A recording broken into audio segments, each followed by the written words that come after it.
E aí, primeiro ano, mais uma revisão de bolsa online. Depois de muito tempo, voltamos. Fazia tempo mesmo, né, que não tínhamos uma prova. Não se esqueça, assuntos para a prova. Esparta e Atenas, a Grécia clássica, Roma antiga, em suas fases monárquica, republicana e a depois do Império. Tranquilo? Vamos então? Vamos fazer um breve resumo, tá? Vou ser bem resumido mesmo para que nós possamos nos ater aos pontos mais importantes da prova. Até porque são muitas questões, é muita coisa nesse assunto que é toda a antiguidade clássica. Aliás, para a prova de vestibular, cara, esse assunto Grécia e Roma, na antiguidade, sempre cai alguma coisa. Então você tem que saber legal, beleza? Vamos lá então? Primeira coisa. Vamos falar sobre Esparta e Atenas, principalmente as diferenças que havia. São duas principais que você tem que se lembrar. Primeira, sobre a educação. Lembra, em Esparta a educação era totalmente militarizada. A ideia era formar soldados perfeitos e toda a trajetória de um espartano tinha essa intenção, formar soldados para a guerra, educação militar. Já Atenas não, você sabe muito bem. Atenas era mais das artes, da cultura, da filosofia, ou seja, a educação era mais voltada para esses aspectos, ok? Que nós já falamos aqui, o cultural, o artístico e o filosófico. Sobre a política também há uma grande diferença. As evoluções políticas de Esparta e Atenas irão formar dois sistemas diferentes. O oligárquico, a oligarquia em Esparta, em que o pequeno grupo continha o poder em suas mãos, e em Atenas, que se transformou em uma república, mas só quem tinha direito a votar eram os homens maiores de idade, filhos de pai e mãe atenienses. Era a democracia ateniense. Democracia, Atenas. Oligarquia, Esparta. Certo? Isso aqui tem de mais importante. Grécia clássica, as grandes guerras. Primeira, as grandes guerras médicas, as guerras entre os gregos e os persas, o grande e poderoso Império Persa. Como era um grande e poderoso império, como era um império unificado, era preciso que as cidades da Grécia se unissem em torno de uma aliança. E isso aconteceu. Foi a aliança, foi a Liga de Delos, comandada por Atenas, que tinha um único desejo: acabar com a dominação dos persas, defender-se dos persas. E eles conseguiram fazer isso com a Liga de Delos. A Atenas consegue vencer esses persas. Mas essa fase em que os gregos começaram a se aliar irá trazer grandes problemas à Grécia. Por quê? Você se lembra? Irá causar brigas internas. Eu creio que você se lembra quando eu falei para vocês sobre a questão da Guerra do Peloponeso. Atenas irá começar a, na verdade, tomar conta do império. Atenas irá provocar e trazer para a Grécia o chamado imperialismo. Irá dominar as outras cidades da Grécia. Claro que algumas cidades irão se revoltar, como, por exemplo, Esparta. Afinal, Esparta e Atenas eram super, hiper, mega rivais. Então, o que aconteceu? Esparta formou a sua própria aliança, a Liga do Peloponeso, e foi lutar contra a Liga de Delos, a liga comandada por Atenas. Houve uma grande guerra, a Guerra do Peloponeso. Só que lembra, essa guerra foi entre gregos e gregos. Essa guerra irá enfraquecer tanto a Grécia a ponto dela facilmente ser dominada pelos invasores macedônicos.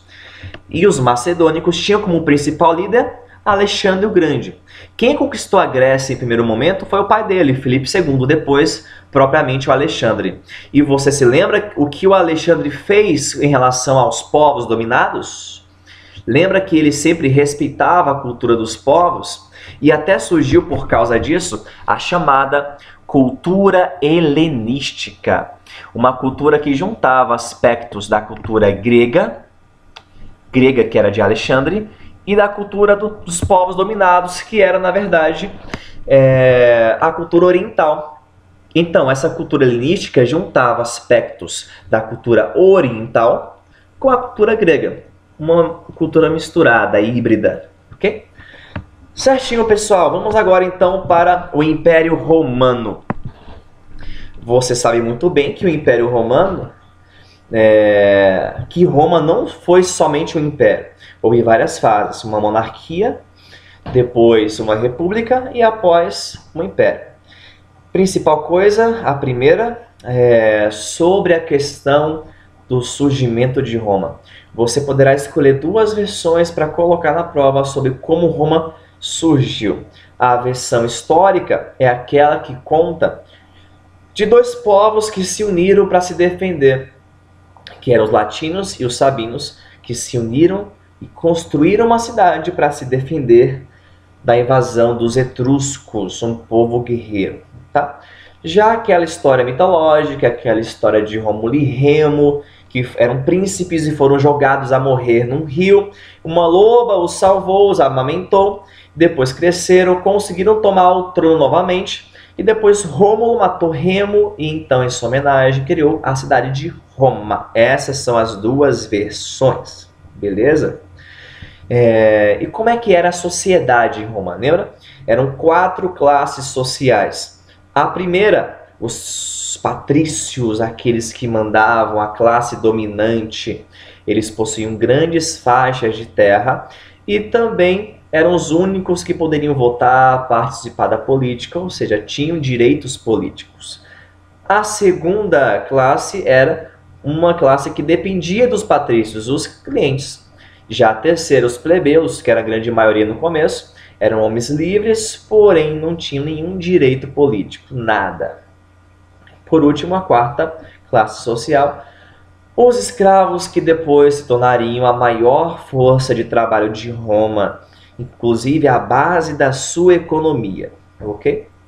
Pessoal, também era cair na prova características dos reis romanos. Eram reis que possuíam funções tanto militares, de guerra, quanto também religiosas. Mas lembra, eles eram escolhidos por uma assembleia e governavam durante toda a sua vida. Quando morriam, mais uma outra assembleia era formada e escolhia o próximo rei. Não era de pai para filho, ok? Beleza, pessoal. Vimos que Roma entrou em crise, houve várias guerras, houve várias revoltas, os plebeus se revoltando, querendo mais direitos, os escravos se revoltando, porque na expansão de Roma, como Roma expandiu demais, houve um aumento enorme de escravos. Os escravos então choviam em Roma e eram muito maltratados. Houve guerras, houve revoltas. Escravos, plebeus e até algumas pessoas enriquecidas lutaram contra os patrícios para conseguir o poder. Todo esse panorama estava na crise da República.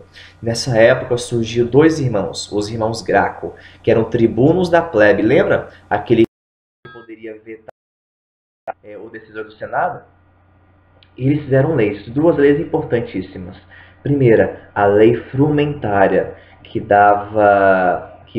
favorecia os mais pobres porque concedia a eles o direito de comprar trigo mais barato, porque eram mais pobres. E segundo, a lei de reforma agrária, dividiram melhor as terras, colocaram um limite de terras aos patrícios para que o resto fosse dividido entre os plebeus. Okay? Lei frumentária e lei de reforma agrária, as leis dos irmãos Graco, certo? Houve várias guerras entre os 3 principais poderosos em Roma, os triunvíros, e depois disso surgiu César Augusto, que antes era Otávio, conseguiu então ser o primeiro imperador de Roma e acabar com a República. Nessa primeira fase, você lembra que Augusto foi o principal imperador, ele trouxe a Pax Romana e também tinha o hábito de fazer aquela política do pão e circo, lembra?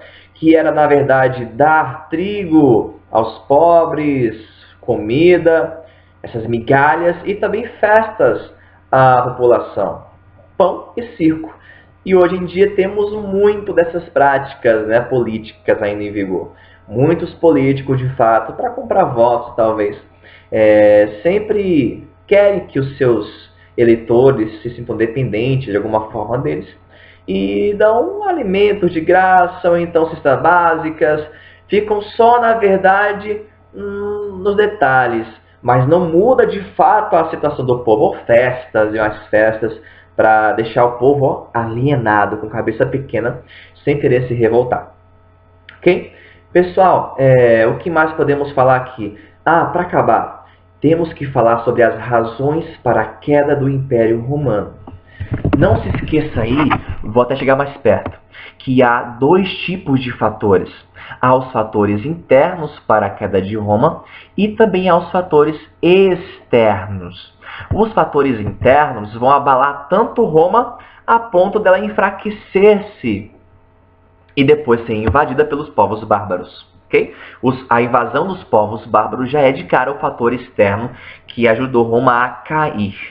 E os fatores internos? Primeiramente, uma grande crise econômica aconteceu.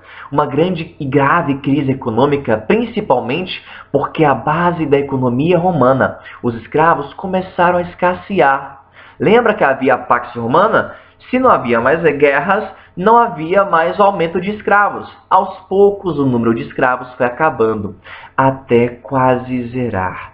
E por isso, é claro, trouxe muitos problemas. Afinal, eles eram a própria riqueza e produziam a mesma.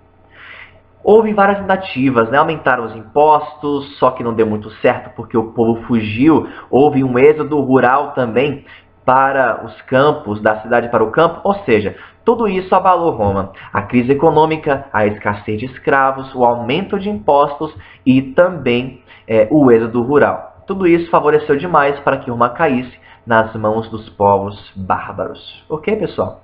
Dá uma estudada, confie em Deus, faça a sua parte e nos vemos nessa semana nas provas. Abração, até mais primeiro ano.